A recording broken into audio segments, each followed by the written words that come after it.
दोस्तों, आप सभी ने यह अक्सर सुना ही होगा कि मनुष्य को उसके अच्छे बुरे कर्मों का फल भोगना ही पड़ता है। लेकिन आज के इस वीडियो में जानेंगे कि क्या माँ बाप के अच्छे और बुरे कर्मों का फल पुत्र को भोगना पड़ता है। तो नमस्ते दोस्तों, हमारे टुडे इंस्पायर्ड 7 चैनल में आपका एक बार फिर से स्वागत है। तो दोस्तों, जैसे औलाद अच्छा या बुरा कर्म करती है तो उसे उनके माता पिता को भोगना पड़ता है। ठीक उसी प्रकार माता पिता के अच्छे और बुरे कर्म का फल उसकी औलाद को मिलता है और उन्हें भोगना पड़ता है। तो दोस्तों, आज की वीडियो बहुत ही महत्वपूर्ण और ज्ञानवर्धक होने वाली है, तो कृपया वीडियो में अंत तक जरूर बने रहें। तो चलिए कहानी को शुरू करते हैं। एक समय की बात है, एक महान तपस्वी अपने आश्रम में रहता था। एक दिन उसकी पत्नी ने पूछा, स्वामी, क्या माता पिता के अच्छे और बुरे कर्मों का फल उनकी संतान को भोगना पड़ता है? तभी महात्मा ने कहा, हे देवी, माता पिता के अच्छे और बुरे कर्मों का फल उनकी संतान को अवश्य ही भोगना पड़ता है। आज मैं आपको एक प्राचीन कथा सुनाता हूँ, जिसे सुनने के बाद आपको पता चल जाएगा कि कैसे माता पिता के अच्छे और बुरे कर्मों का फल उनकी औलाद को मिलता है और उन्हें भोगना पड़ता है।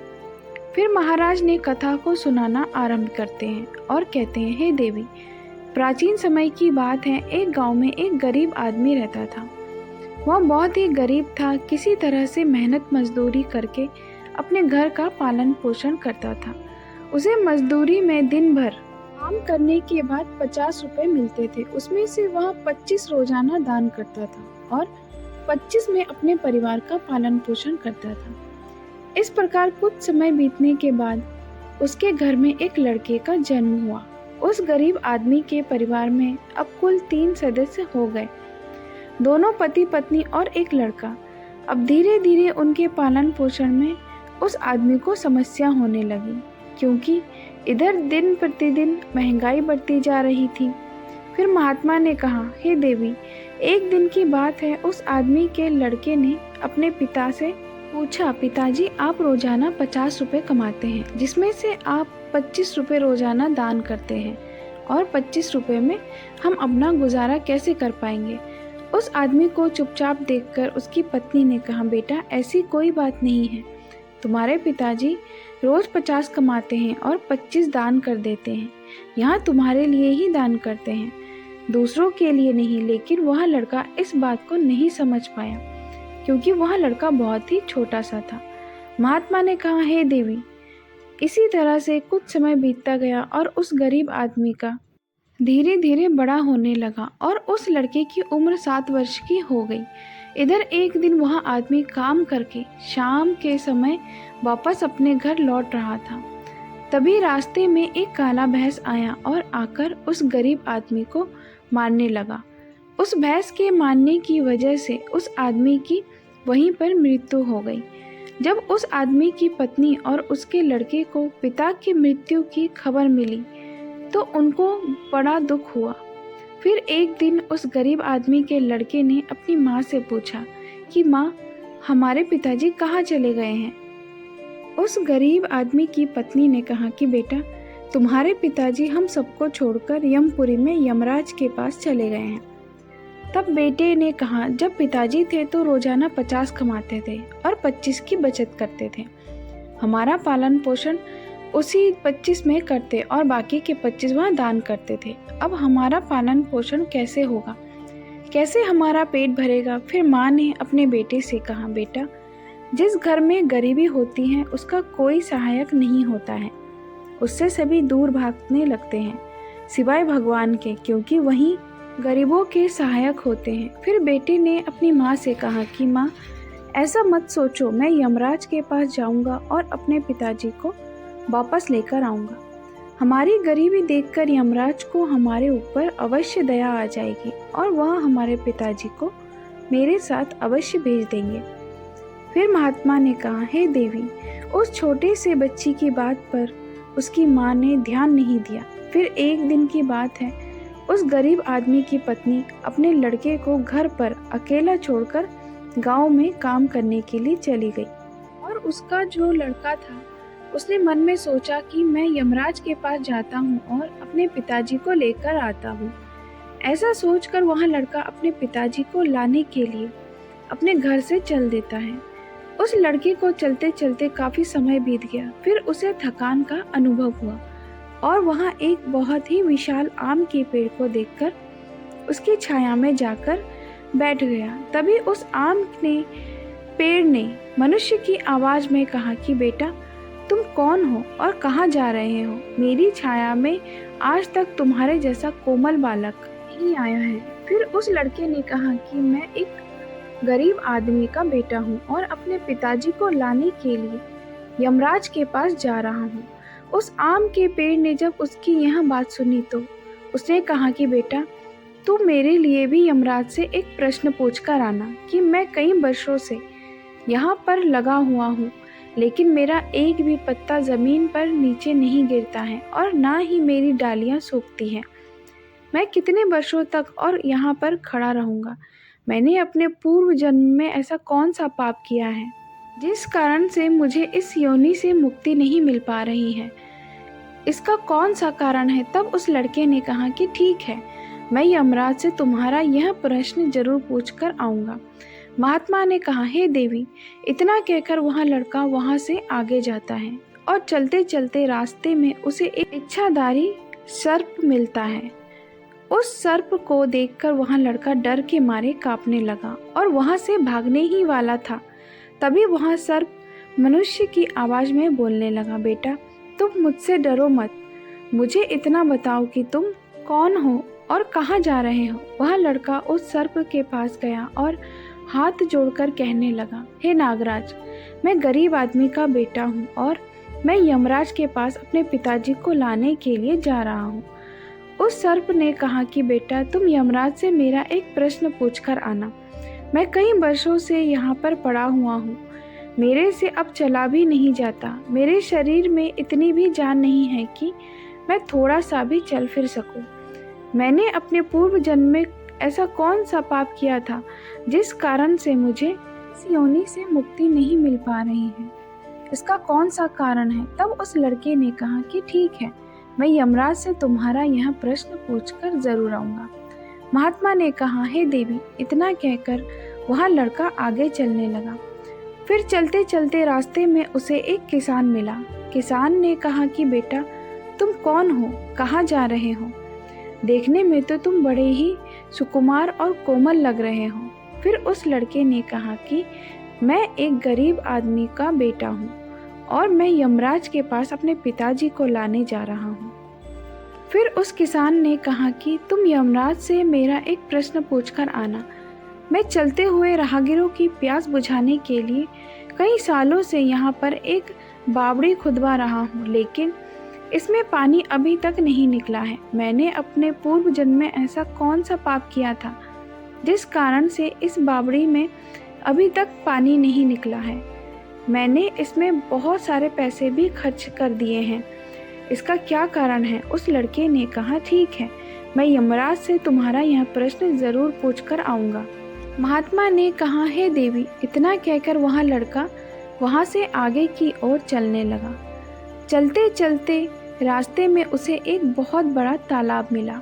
फिर वह लड़का तालाब के किनारे पर बैठ गया और पानी पीने लगा।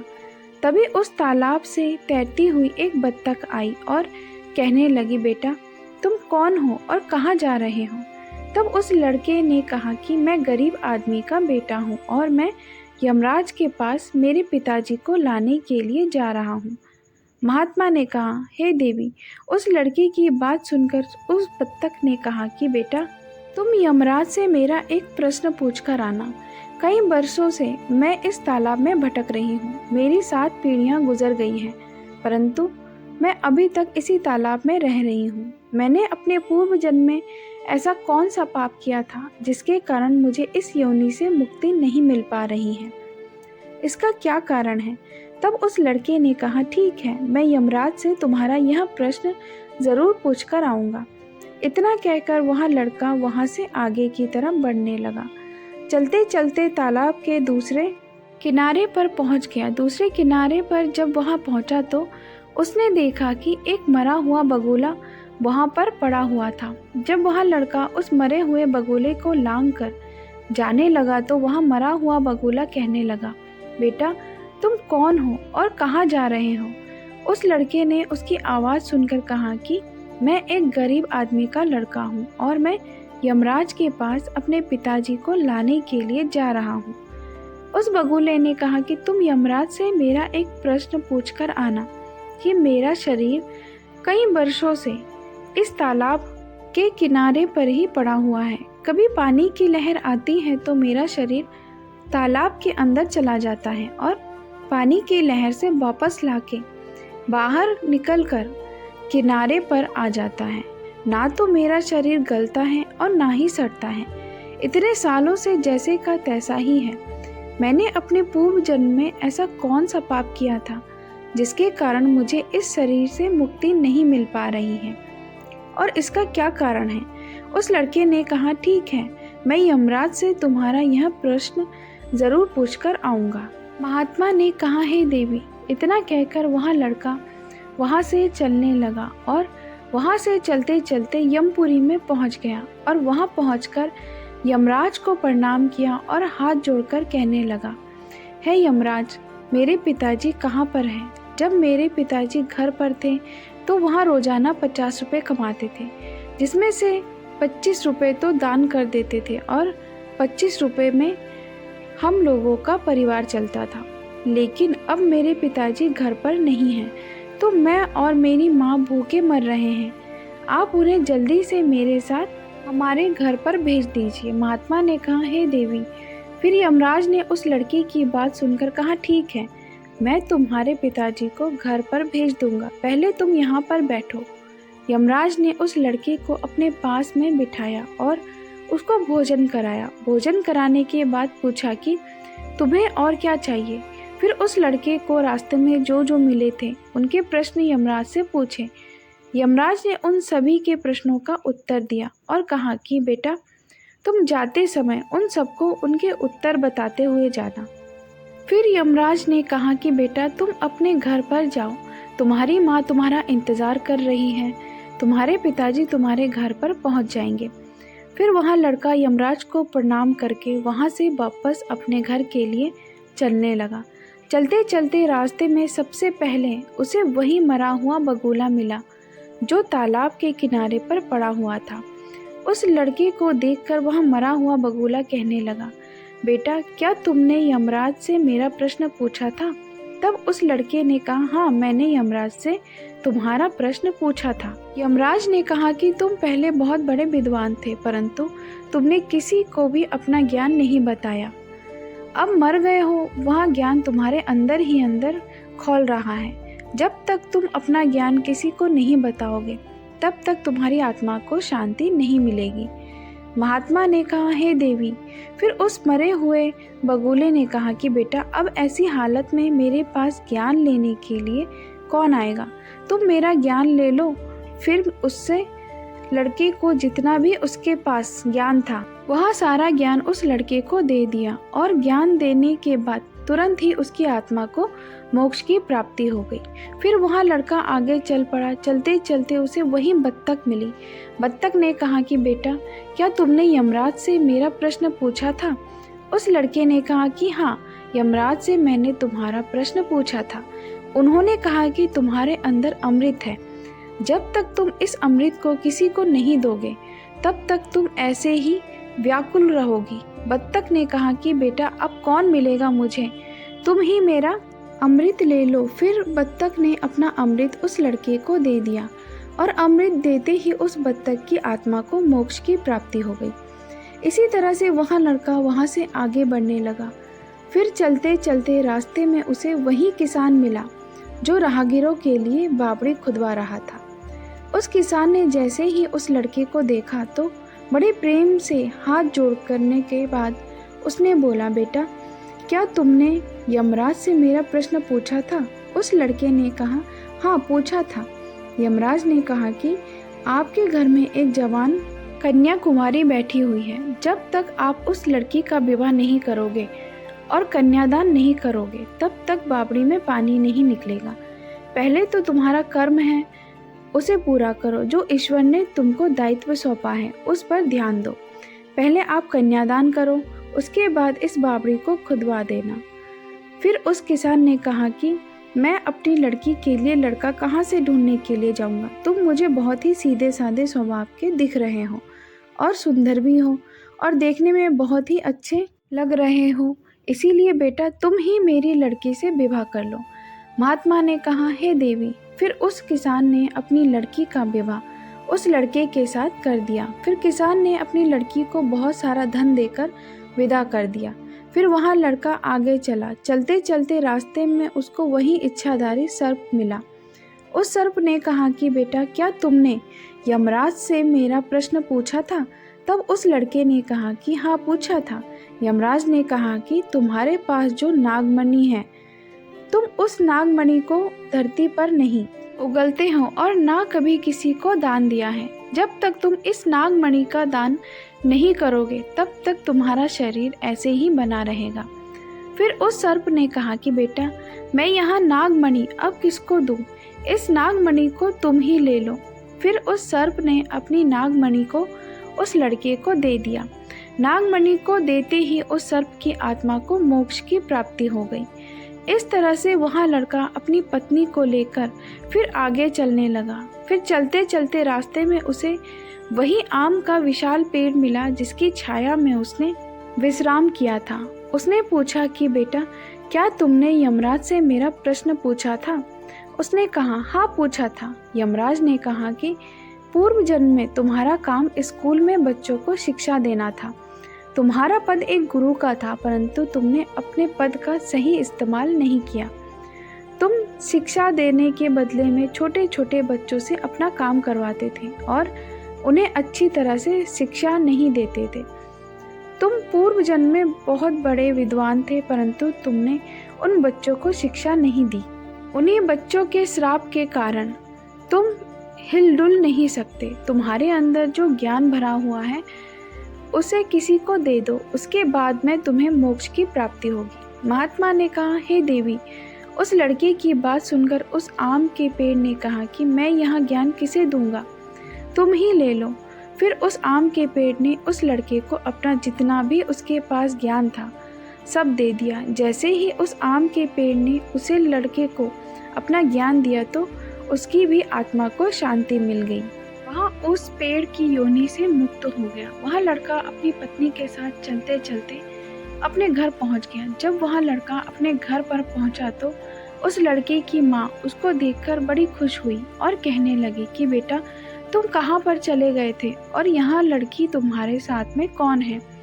फिर उस लड़के ने जो भी उसके साथ घटनाएं घटी थी वह सब कुछ अपनी माँ को बता दिया। फिर महात्मा ने कहा हे देवी, अब उस लड़के को ज्ञान हो चुका था कि उसके पिताजी वापस नहीं आ सकते हैं।